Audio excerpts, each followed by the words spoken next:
माननीय श्री नितिन गडकरी जी, आज के सभा के केंद्र बिंदु, चिंतक, विचारक और आज की सभा के मुख्य वक्ता श्री गुरुमूर्ति जी, भाइयों और बहनों, राजनीतिक दलों में कर्म के ऊपर ज़्यादा जोर दिया जाता है। अधिकांश राजनीतिक दलों में जो चिंतन होता है वो एक ही होता है कि किस तरह से चुनाव जीता जा सकता है। कुछ नीतियां होती हैं, उन नीतियों को साकार रूप देने के लिए राजनीतिक दल अक्सर काम नहीं करते। सत्ता में कैसे आएं और सत्ता में आने के लिए कौन सी नीति बनाई जाए, कौन सा कार्यक्रम बनाया जाए, अधिकांश राजनीतिक दल इस हिसाब से काम करते हैं। इसलिए राजनीतिक कार्यकर्ताओं में और राजनीतिक दलों में जो चिंतन है, जो विचार है और जो विचारधारा है, वो अक्सर डिस्काउंट पे होती है और एक्टिविटी जिसका एकमात्र ध्येय अगला चुनाव जीतना, वो प्रीमियम पे होती है।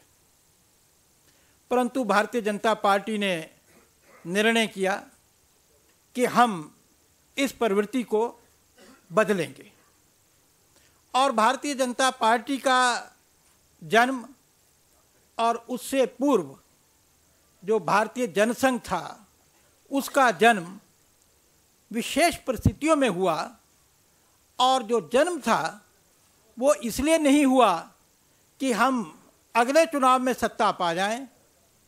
जो तत्कालीन सत्ता में राजनीतिक दल था, नेतृत्व था, क्योंकि उसकी नीतियों से हमारा विरोध था।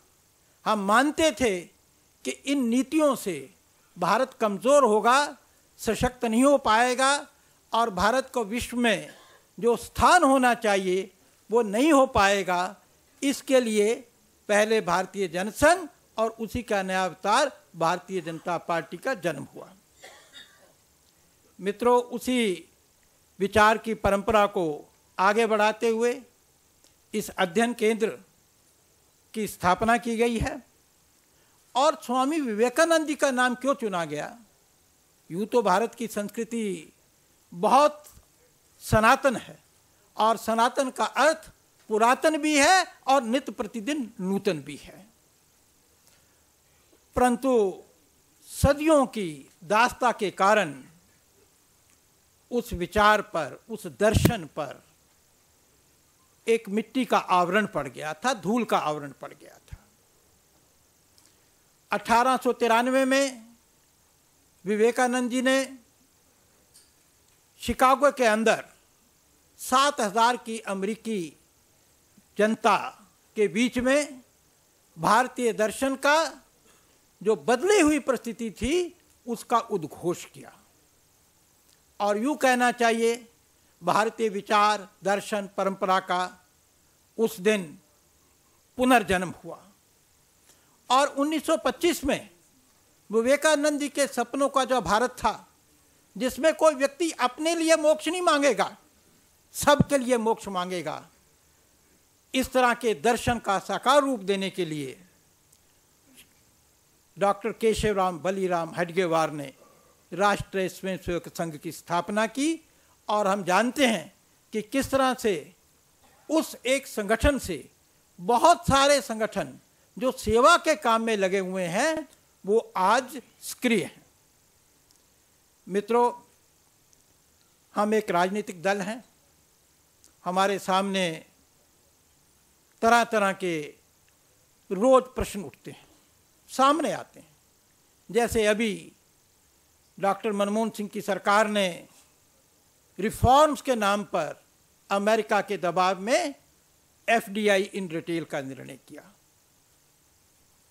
बहुत सारे प्रश्न आते हैं। आज जैसे विजय जी ने मेरे से पहले बताया कि 50 वर्ष पूर्व चीन का भारत पे आक्रमण हुआ था, हमारी बड़ी शर्मनाक करारी हार हुई थी। दोबारा ऐसा ना हो, इस पे भी विचार करने की आवश्यकता है। एफडीआई इन रिटेल क्या है, इस पे भी विचार करने की आवश्यकता है। असम क्यों सुलग रहा है, इस पे भी विचार करने की आवश्यकता है।